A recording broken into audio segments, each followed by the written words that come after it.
Ang nakaraan sa Pinoy Big Brother Gen 11. Sa muling pagbubukas ng bahay ni Kuya, may isang matinding hamon agad itong ipinataw. 11 official housemates lang ang aking hinahanap. At sa nagdaang mga araw, 7 na ang napili upang maging official housemates. Ngayong gabi, nakasalalay sa kamay ng 7 official housemates ang kapalaran ng natitira pang house guests. Nakapag-decide na ako. I will give my spot. Lahat ng yan dito lang sa Pinoy Big Brother Gen 11. Sa gitna ng kwentuhan sa hapagkainan, ipinatawag ni Kuya ang unang 7 official housemates sa confession room para magbigay ng isang napaka-importanteng task. Ibinibigay ko sa inyong 7 ang mabigat na desisyon sa pagpili ng susunod at huling 4 na official housemates. Oh my God. Mula sa mga house guests na sina Jaren, Mark, Dylan, JM, Kanata, Therese, Rain, at Den.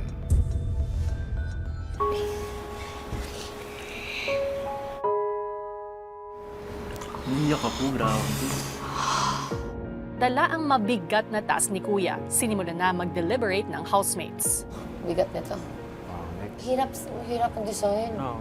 Parang yung kaba, Kuya, is kung tama yung desisyon. Alo,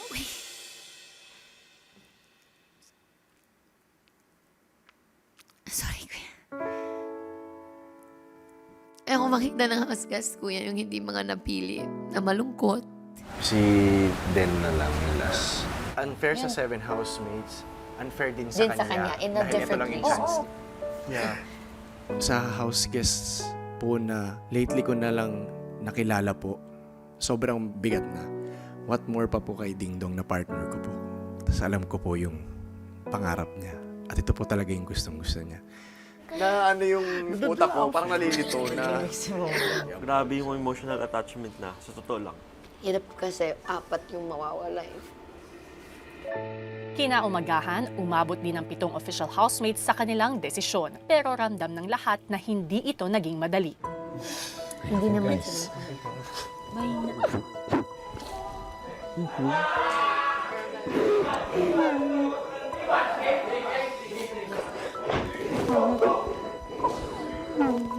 Feel ko nag-decide na sila. Matapos ang kanilang deliberasyon, ipinatawag na ang lahat sa garden area para malaman ang 4 pang official housemates. Ang unang tao na mapapabilang sa last 4 slot bilang official housemate, itong taong to, nakitaan namin ng iba't ibang katangian na hindi namin nakita sa isa't isa. I see. Rain.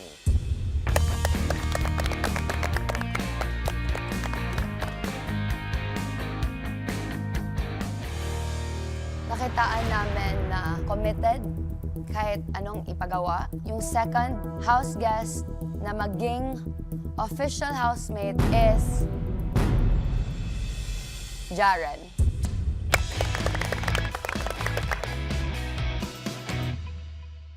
Napili namin siya dahil nakitaan namin siya ng kasipagan sa lahat ng bagay. Walang iba kundi si Mark.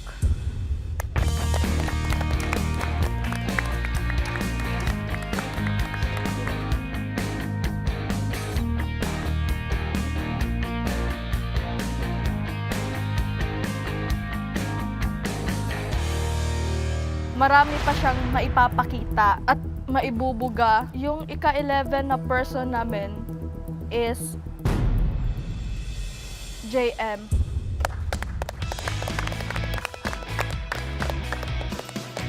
Briggs, Patrick, Jazz, Binsoy, Noemi, Colette, Kai, Rain, Jaren, Mark, at JM. Kayo ang aking 11 official housemates. Congratulations!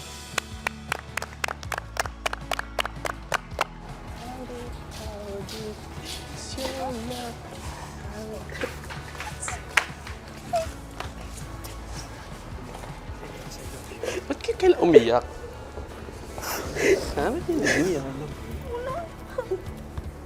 Sige, it's always the decision. the top is this Soy, magkita pa, Soy. Magkita pa tayo, Soy. Magkita pa tayo, Soy. Kuya. Water? Pwede tumakbo, Soy. Sabi yun. Kanya-kanya ng proseso ang mga house guests sa iniisip na kapalaran. Si Dylan pinili munang maging mag-isa. Thank you, Lord. At si Therese naman mukhang namamag-asa pa. Wala, inisip ko lang, what if may chance pa?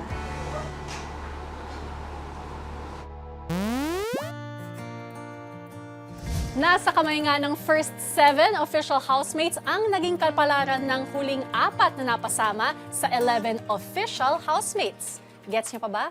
Gets niyo yan. Hello Philippines! Hello world! Unang linggo pa lamang ay punong-puno ng emosyon sa loob ng bahay ni Kuya dahil nga sa matitinding hamon at desisyon na kanilang kinakaharap. Pero muli ang lahat ng ito ay isang malaking pagsubok lamang dahil sa katunayan, lahat naman po sila ay official housemates ni Kuya. Humaharap lang sila sa mga hamon na ito para lalo nilang pahalagahan ang kanilang mga sarili, kanilang mga opinyon, pati na rin syempre ang dahilan ng pakikipaglaban nila para sa kanilang mga pangarap. Pero ano nga ba ang epekto ng lahat ng ito sa 4 na non-official housemates? Narito ang kwento. Therese, hindi ka napabilang sa official housemates. Anong sasabi mo rito? Siyempre, kuya, Teka lang, kuya. Siyempre, kuya, malungkot. Kasi hindi ko naman po ina-expect na ganito kabilis. Maybe hindi ko lang po ngayon oras. Gaano kahalaga para sa'yo ang mapapasok dito sa loob ng bahay ko? Teka lang, kuya.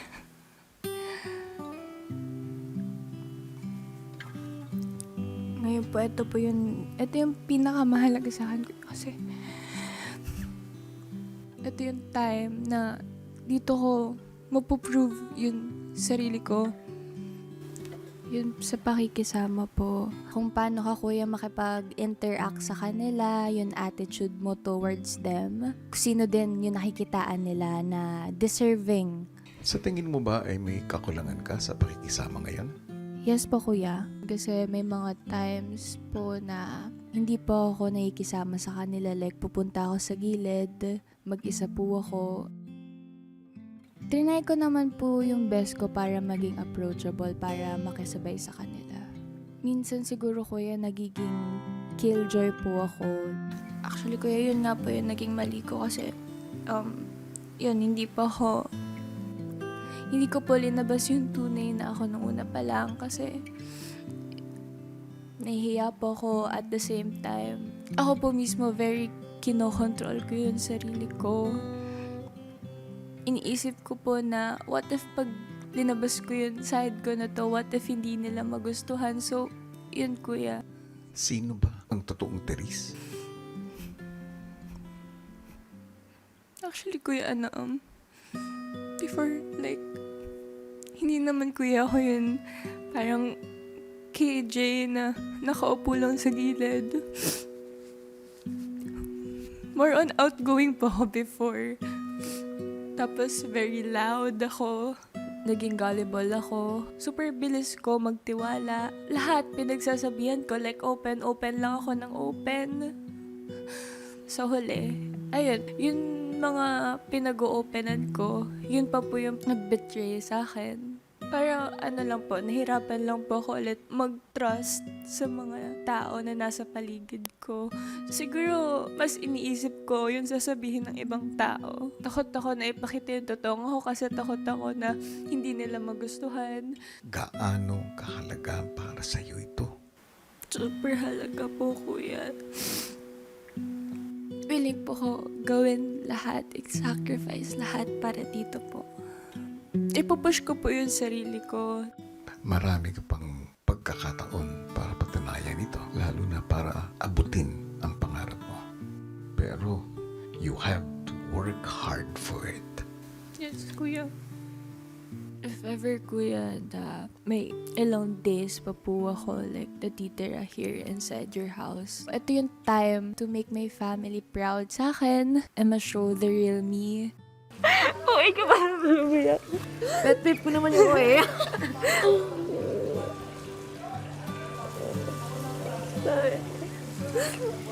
Ba't ka umiyak? Umiyak ka eh. You crying because I'm crying. Yeah, I'm fine.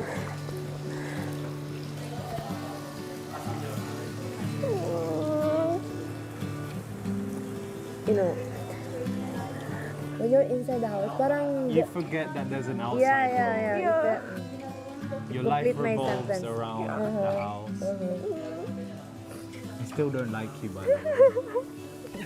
Indirection. Pero valid yung nafe-feel mo ngayon, nalulungkot ka. May gusto ka pang katunayan. Right? Pero wala pa naman sinasabi, meron. Oo, ngayon na sinasabi Wala ko. pa nga sinasabi. Hindi natin umuwi na. alam yung plano ni Kuya. Tsaka magbukas yung luha ko pag pina-empake na talaga. Oo. Ganyan pala magpunas ng luha, Teres. Kala ko ganun. Pag maganda, ganun daw. Oo. Let. Paano ka magpunas ng luha mo, Let? Paano ka magpunas ng luha mo? Ano lang. Binsoy, paano kaya umiyak ang mga poging gaya mo? Ay sus! Ang hindi rin napabilang sa 11 official housemates na si Kanata, naging sandalan ang nakatatandang kasama sa bahay na si Bricks. Proud tayo sa lola mo, ha? Tandaan mo yan, ha? Ha? Anong nararamdaman mo, Kanata? I feel sad. Disappointed po para sa sarili ko. Bakit ka nga ba nandito? Nandito ako para matuto, makisama sa iba't ibang tao. Higit sa lahat, nandito ako para ipakita kung sino ako. And, I'm sorry.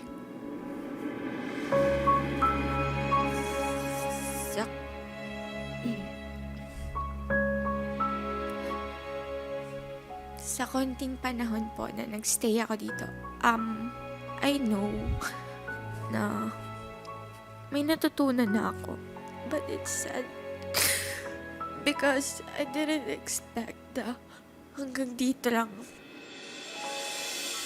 Kung mabibigyan pa ako ng chance na maulit to,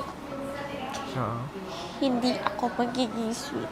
Hindi, Choose to be sweet. Choose to be a better person. I rather choose to be strong. Okay naman, sabayan mo yung sweet tsaka strong mo, di ba? I'm strong. Sa tingin ko, kaya hindi nila ako pinili. Kasi yung situation na ako yung pinakabata, hindi strong yung personality na nakita nila sa akin. I feel, kuya, na simula nung pagpasok ko dito, feeling ko weak ako. Pero, no, I'm not.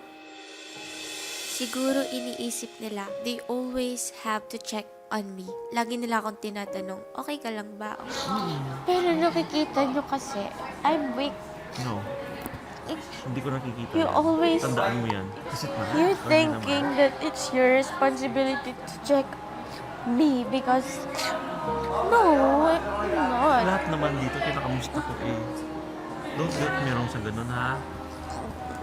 Sa labas ba ng aking bahay, ganito ka rin dinatrato sa inyong pamilya? Hindi po eh. Ate po ako ng 3 pinsan at 1 kong kapatid. I like being ate din po. Pero sa bahay po namin, 4 po kaming malalaki at ako yung bunso.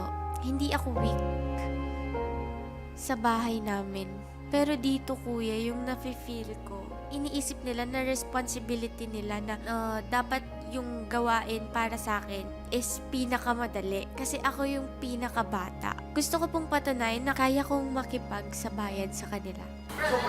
16 ka pa lang, nakuha mo na pumasok dito. Grabe na yan na achievement. Grabe na yan. Ako 16, pinangarap ko nga dito.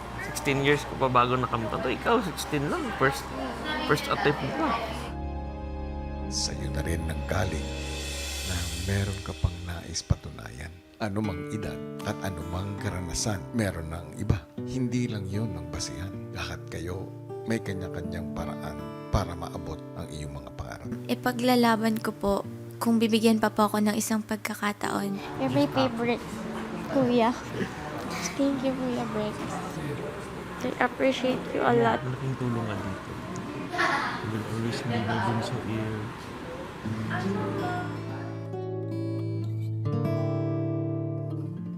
Isa rin sa mga hindi napabilang sa 11 official housemates ni Kuya ay si Dylan. Ka lang. You want me here or you want na alone ka? Anong masasabi mo sa mga naganap kanina? Mahirap. Siyempre, hindi ko rin alam, kuya, kung anong iisipin ko. Kasi I feel like it's too soon. Bakit di ka ba nalulungkot? Nandun ako sa acceptance eh. Kasi mas mahirap yung sa kanila. Sila yung namili. Napakita ko na kung sino ko, kung anong purpose ko dito. Or baka fulfilled na as a house guest.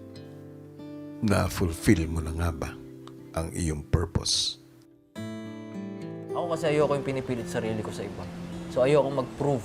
Ang prinsipyo ko ay parang, if you're not valued in that place, you're in the wrong place. Where can you be better? I try my best to be there for everyone emotionally. Kasi sa bahay namin, di ako sasalita. Alala ko lang sa bahay, puro away. Kaya as much as possible, yun yung iniiwasan ko sa loob. Ayoko may away, ayoko may masaktan. Kaya yun yung nagiging priority ko, kuya. Emotion. Ang hirap lumaki sa environment na feeling mo hindi ka nababalidate. At ito yung pinagdaanan mo, Dylan? Dito? Hindi po, kuya. As much as I can, piniprevent ko talaga gulo. Kahit sa decision making nila. Tanggap lang ng tanggap. Naunawaan ko kung saan ka nagagaling. Pero bilang kuya mo, hindi kailangan tanggap ka lang ng tanggap. Kung may pagkakataon kang mabago o ma-improve ang isang bagay o isang sitwasyon, hindi masamang sabihin ang iyong intensyon.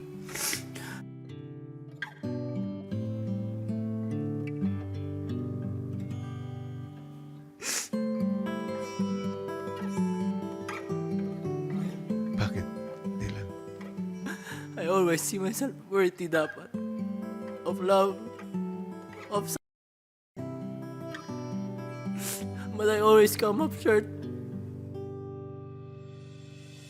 Habang may panahon pa, Dylan, sana ay mapagbuti mo pa ang iyong sarili. Naniniwala ako na ang buhay ay isang laro.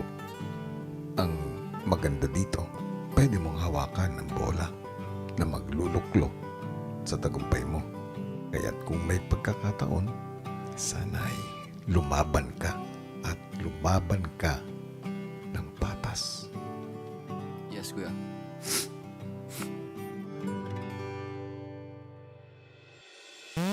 Abangan bukas! Sa pagpasok niyong dalawa rito, you were in control of the decision. Kung makakabalik po nung time na yun, kuya, I won't give way. Ang unang 7 official housemates ang humawak ng inyong kapalaran. Pero ngayon, bibigyan ko kayong lahat ng pagkakataon para baguhin ito. I will give my spot. Guys, kung sino niyong gusto makapasok? Go, go, go, go, go, go, go! Sorry guys ha. Kuya Bricks, remember? Kuya! Marami pa ako sana na i-share ba. Kaso, yung puso ko...